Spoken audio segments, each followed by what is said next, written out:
Vishnu Paramahans Babaraj Gachaya Sada Siswid AC Bhaktivedanta Swami Prabhupada Ki Jai. Amachar Haridas Thakur Ki Jai. Prem Sagahal Sri Krishna Chaitanya Prabhu Nityananda Sri Advaita Gadadhar Shri Gaur Bhakti Vrinda Ki Jai.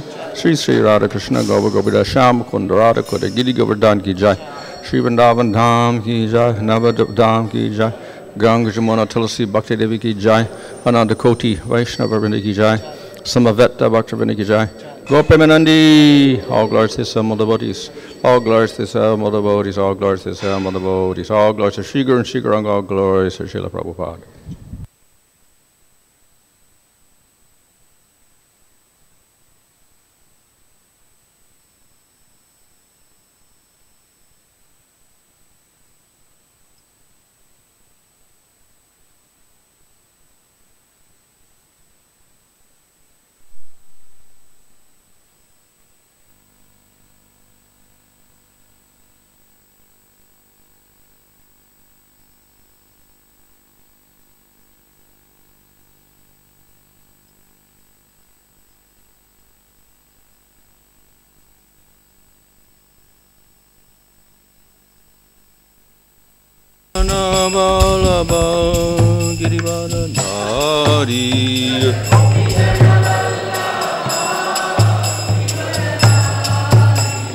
Yasoda Nandana Brother Jana Ranjana Jamuna Tira Vanachari Jamuna Tira Jaya Radha Madhava Kunja Vihari Jaya Radha Madhava Kunja Vihari Hare Krishna Krishna Krishna Hare Hare Hare Rama Rama Rama Hare Hare Hare Krishna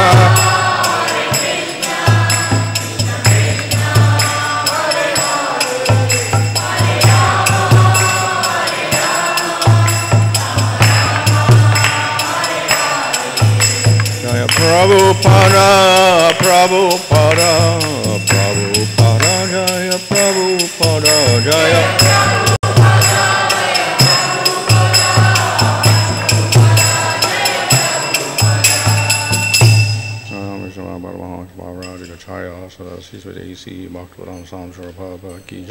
Namaskar Haridas Thakur Ki Jai. Prem Sagahal Sri Krishna Chaitanya Prabhu Nityananda Sri Advaita Gadadhar Shri Gaur Bhakti Vrinda Ki Jai. Sri Radha Krishna Gopa Gopida Shama Kunda Radha Kuda Giri Govardhan Ki Jai. Sri Vrindavan Dham Ki Jai. Navadvip Dham Ki Jai. Ganga Jamuna Tulsi Bhakti Devi Ki Jai. Ananda Koti Vaishnava Vrinda Ki Jai. Samaveta Bhakti Vrinda Ki Jai. Go Premanandi. All glories to some of the devotees. All glories to some of the devotees. All glories to some of the devotees, all glories to Sri Guru and Sri Gauranga, all glories to Srila Prabhupada. Om Namo Bhagavate Vasudevaya. Om Namo Bhagavate Vasudevaya. Om Namo Bhagavate Vasudevaya. Namo Om Vishnu Krishna Prasthaya Buddhale Shrimati Bhaktivedanta Swami Nityanamane Namaste Saraswata Deva Gauravani Prachadane Nirvasesha Shunyavani Pashtacharya Shatarane Sri Krishna Chaitanya Prabhu Nityananda Sri Advaita Gadadhar Shiva Sri Gaur Bhakta Vrinda Hare Krishna Krishna Krishna Hare Hare Hare Rama Rama Rama Hare Hare. Reading from Srimad Bhagavatam Canto 10 chapter 38 verse 14. Tvam Ajanunam Mahatam Gatim Gurum Trilokya Kantam Drishiman Mahotsavam Rupam Dadanam Sriya Ipsitaspadam Rakshe Mamasan Ushasa Sudarshana.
tam him tu yet adya. Today, nunam, certainly, mahatam, of great souls, gatim, destination, gurum, spiritual master, trilokya, of the three worlds, kantam, real beauty, drishimat, for all who have eyes, maha utsavam, great festivity, arupam, his personal form, dadanam, exhibiting, shriya, of the goddess of fortune, ipsita, desired, aspadam, place of shelter, drakshe, I shall see, mama, my, son, have become, ushasa, the dawns, sudarshana, auspicious to see. Translation, today I shall certainly see him, the goal and spiritual master of the great souls. Seeing him brings jubilation to all who have eyes, for he is the true beauty of the universe.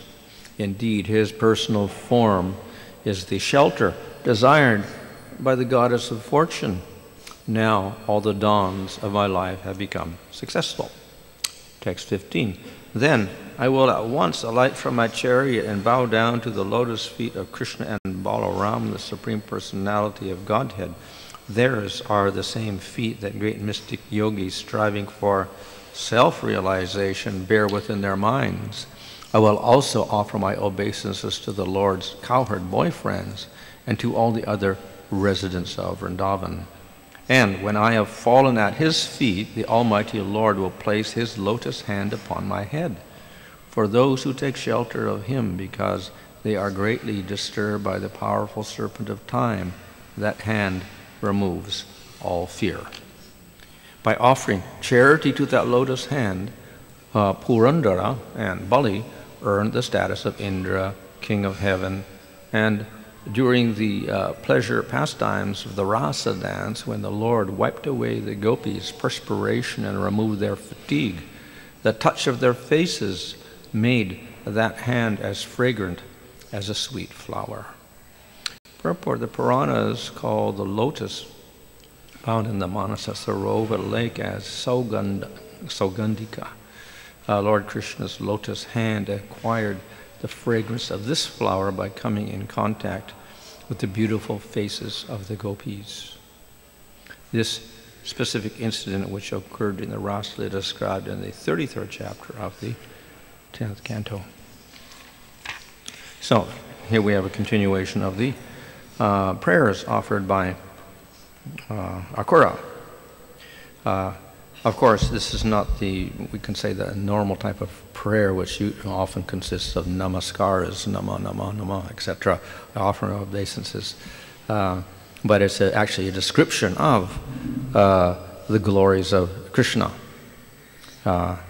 and indicating that he is the Supreme Lord and the most attractive person. So this verse particularly points out that. Previously, Akura indicated how Krishna is actually the Supreme Lord and the cause of creation, etc. At the same time, he also indicated that his beauty attracts the whole world. This verse more particularly glorifies that beauty, as we see by the word kantam, which can mean the very a dear one, but also means great beauty. So he's expecting to see that beautiful form of Krishna. And he says, today I will see that form. And this is the goal of the great souls, Mahatam Gatim. In other words, the actual great souls do not aspire simply for liberation, but they desire to meet that form of the Lord, Bhagavan, who is most beautiful. Now, all forms of the Lord are beautiful, but of all those forms, Krishna's form is the most beautiful. It has particular beauty.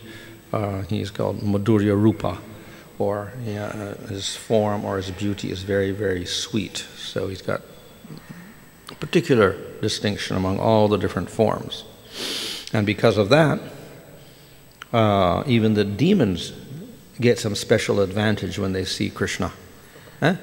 So that is explained by the fact that when Hiranyakasipu saw Nrsimhadev and was killed by him, what happened? He was born again as Ravana. When Ravana saw Rama, he was killed by him, and he was born again as Shishupala. But when Shishupala was killed by Krishna, he was not born again. He went to Vaikuntha. So then the question is asked, why? So the answer is given, it's because of the special nature of Krishna. The Lord can kill him in many different forms, but then that demon simply gets a good birth in the material world. But when Krishna kills that demon, then he gets liberation or he goes to Vaikuntha. So of course we can say, well, okay, Krishna's more merciful when he kills. But then that answer is not exactly accepted. Another answer is given, and that is that those demons, when they see Krishna, become attracted to that form. Why? Because it is different. It's more attractive than Krishna's form is more attractive than Rama's or Narasimha's, and therefore the demon will become, same demon actually, same jiva, 3 births, but when he saw Krishna then became more attracted to the form of Krishna. Why? Because Krishna is all attractive, all most beautiful. So he could not stop thinking of that beautiful form of Krishna.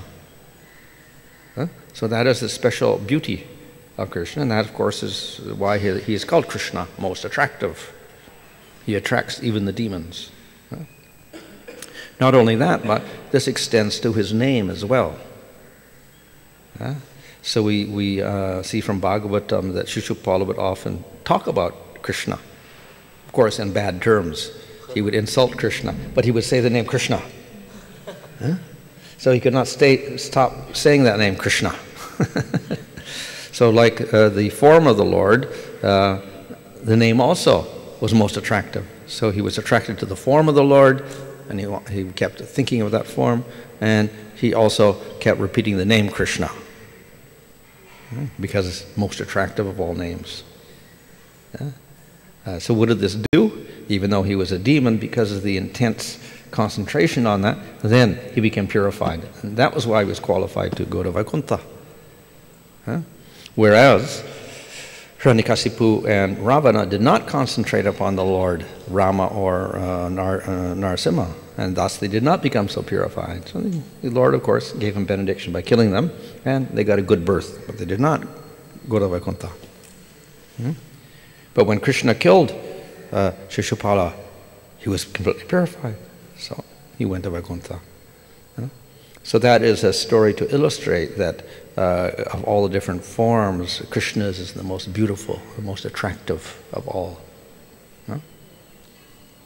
So here it says Trilokya Kantam. He's the most beautiful and most attractive in the 3 worlds, which means ultimately in the whole universe. Technically, of course, 3 worlds can refer to Svargaloka, Bhuloka, and lower planets, but of course we can extend that and say all the way up to Brahmaloka and all the way down to Patalaloka. Everyone in the universe is attracted to the Lord.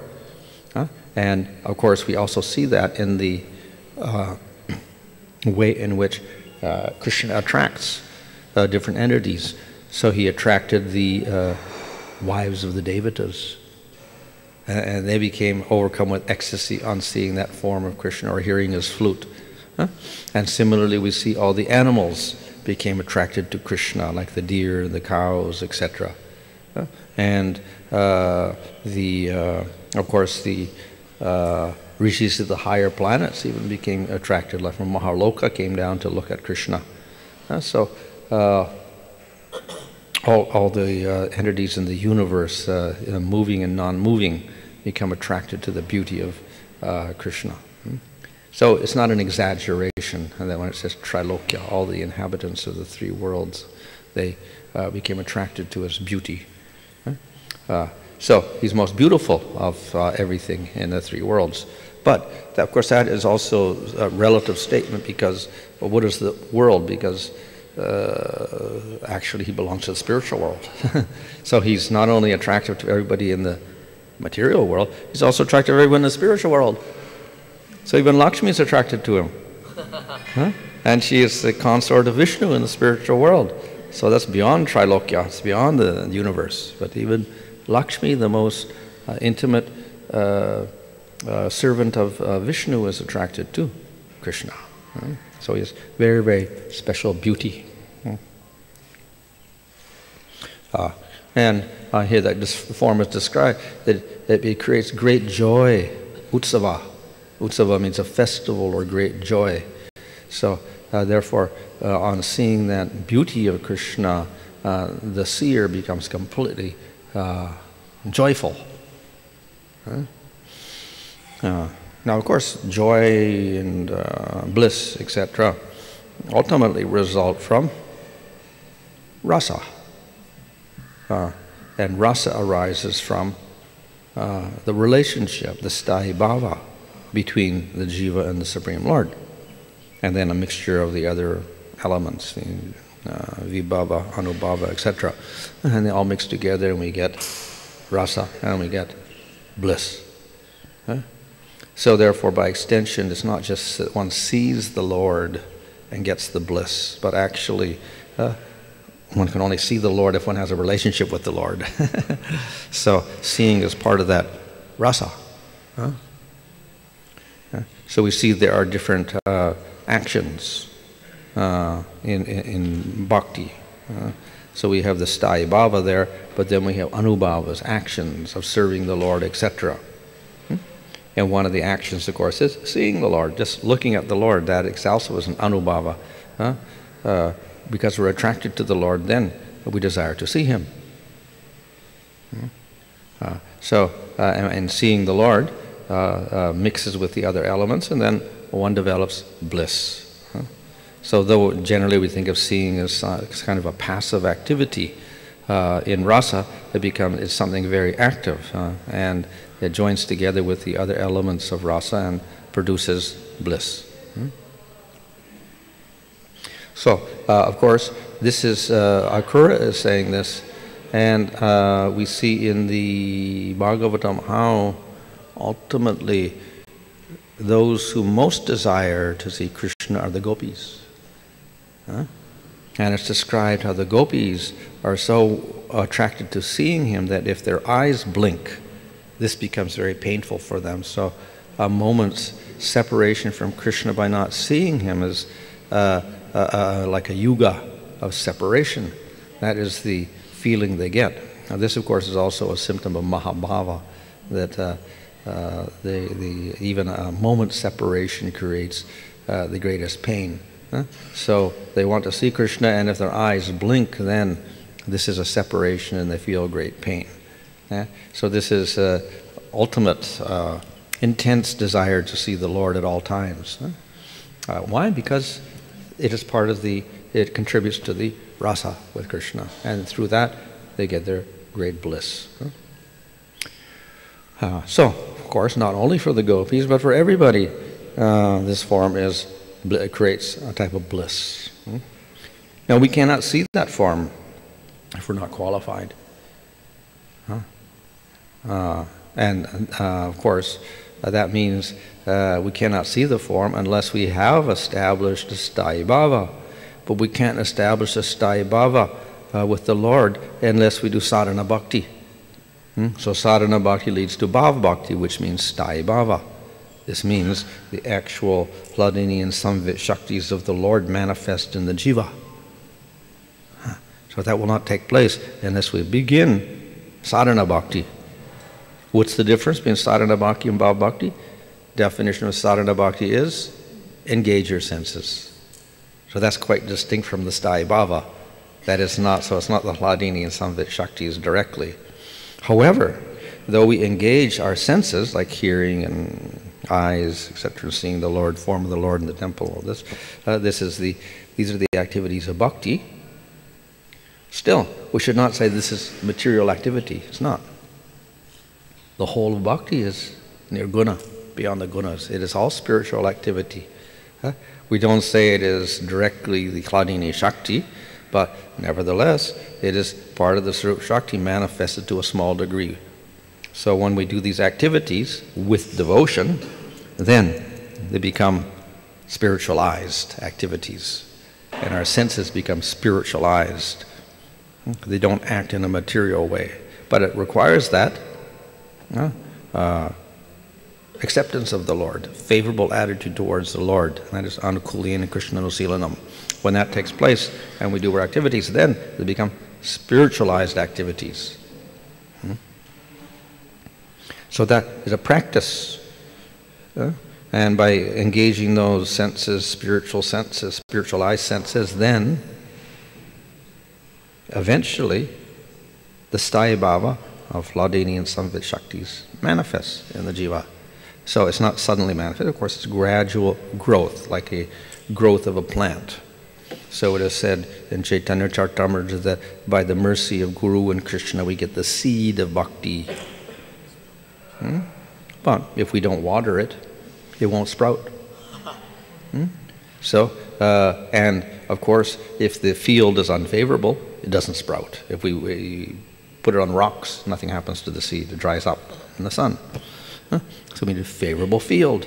So that means Shraddha must be there in the jiva. Then the seed of bhakti is planted by Guru and Krishna in the jiva. And what we have to do? Water it. How? Hearing, chanting, remembering. We do sadhana bhakti.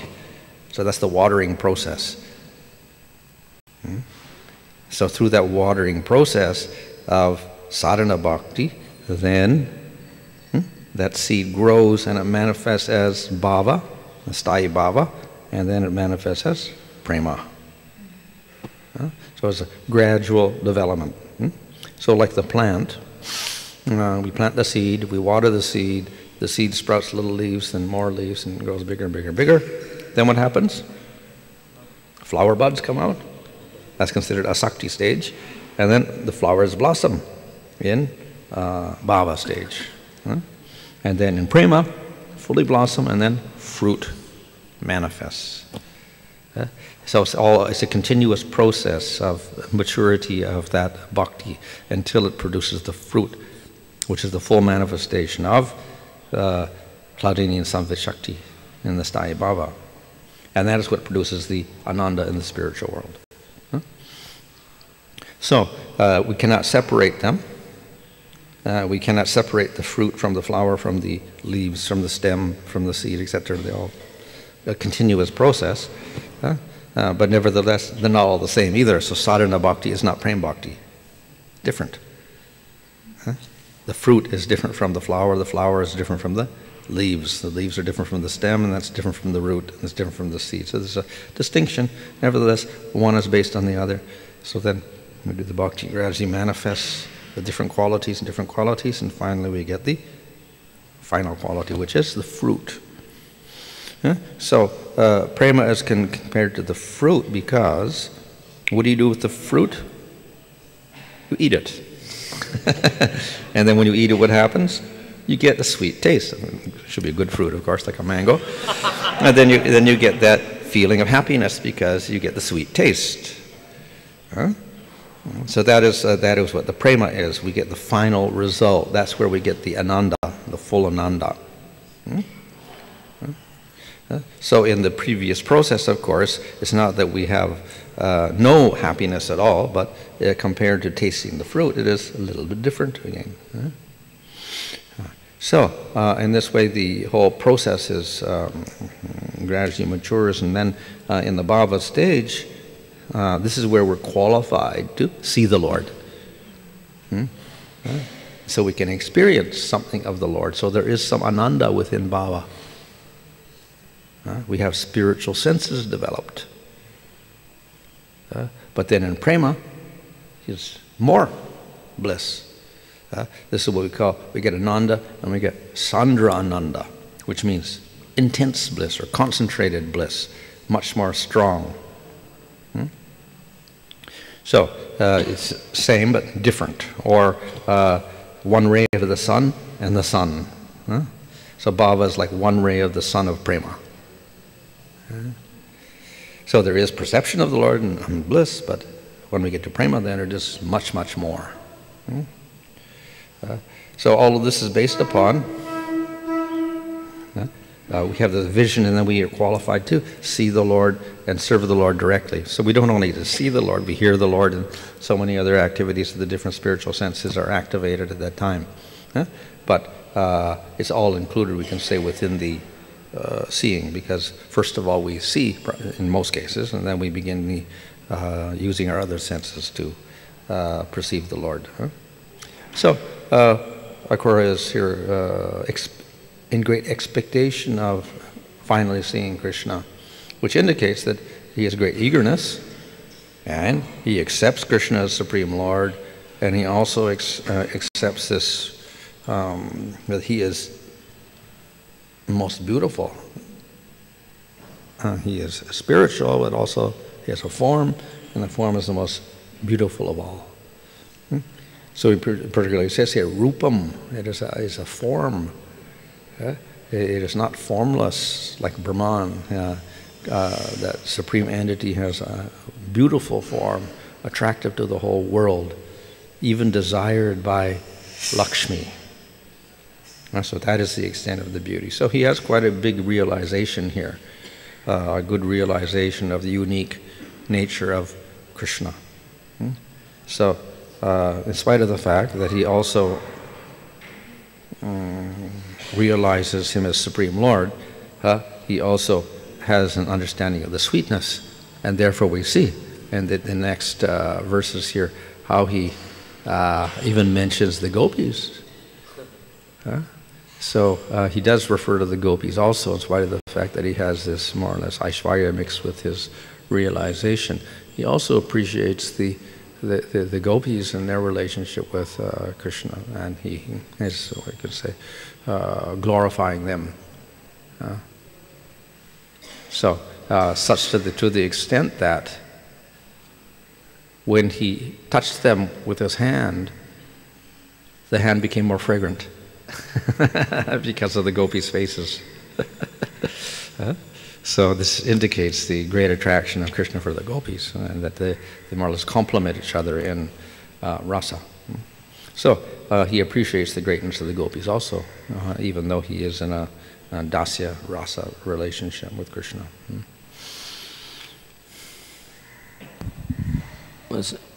the beginning of the class, you were explaining this that the form of Krishna is very attractive, and everyone is attracted, even demons also. And you are giving example of like Hiranyakashipu and Hiranyakashipu and Shishupal. Normally, if you take the verse of Srimad Bhagavad Gita, 8 chapter 6 number verse, Anda kale mama smar mukta kalevaram. You are explaining that the seeing is a part of rasa. Okay, but Hiranyakashipu and Ravan, if you take, both of them died in front of the Lord. So they have a rasa. But due to the rasa, they're supposed to go to spiritually known life. Well, rasa, of course, the primary rasa means it's a favorable thing. So none of them had rasa as such at that time. Even Shishupala didn't, because he hated the Lord. So we don't call that we can call it a secondary rasa of sorts, because we have, fear and anger and all these things as secondary aspects. But even the secondary rasas in the spiritual world are based upon a favorable rasa, but they all lack that. So they're not devotees at all, so we technically cannot call that rasa. It's upper rasa. But they are always, concentrating on the Lord as an enemy with hatred. Yeah. No favorable attitude at all. So here you're so real rasa is based on a primary rasa, favorable to the Lord, and the secondary rasas manifest from that, like anger and fear, etc. So therefore, the devotee may become angry at Krishna or fear Krishna, but he's a devotee. So when a demon does it, it's actually not a rasa. It's not based on the primary rasa. It's a material rasa. Well, I see sometimes, this when Mother Yashoda also get angry because of Krishna's activity. sometimes Mother Yashoda also get angry because of Krishna's. Yeah, but it's based on the primary rasa. Vatsalya rasa is the primary rasa. So here is this Krodha rasa is nourished by, primary rasa is nourished by the Krodha rasa. Primary rasa is nourished by the Krodha rasa, means anger. Anger is a secondary rasa. It's nourishing that, you can say. Yeah, nourishes the primary rasa. It arises from it and nourishes it, and then it disappears again. That's why it's called secondary. And you're giving an example about this, this prema is like a full fruits, okay, and which is very tasty. But sometimes we see even that fruits also maybe get spoiled because of the association, because of the surrounding atmosphere also. In the material world. In the material world, yeah. Yeah, well, of course, this is not a material fruit. That's spiritual. The seed of bhakti is also not material. So the seed and the development of that plant is, as I said, bhakti, even sadhana bhakti is not material. It's also spiritual. So the shraddha also is not material, spiritual. So it's not within the gunas at all. But shraddha also? Yeah. But when someone gets shraddha... That's why shraddha can manifest in a person in tamagun. It's not related to the gunas. It's only related to mercy of devotees. The process may be the spiritual, but a person who has... Person can be tamagun or rajagun or sattvagun, yeah. We all have material bodies. But it can manifest in a tamagun person, as we see in Mrigari the hunter or whatever, or Gajendra had an elephant body or whatever. So the gunas doesn't matter. The shraddha and the bhakti that develops is non-material. Then how will you distinguish it that, because normally that if someone come to the temple, we can say that they have a shraddha, that's why they come to the temple. Generally they're favorable, obviously. Yeah. If they weren't favorable, they wouldn't come to the temple. Yeah. So demons don't come to the temple.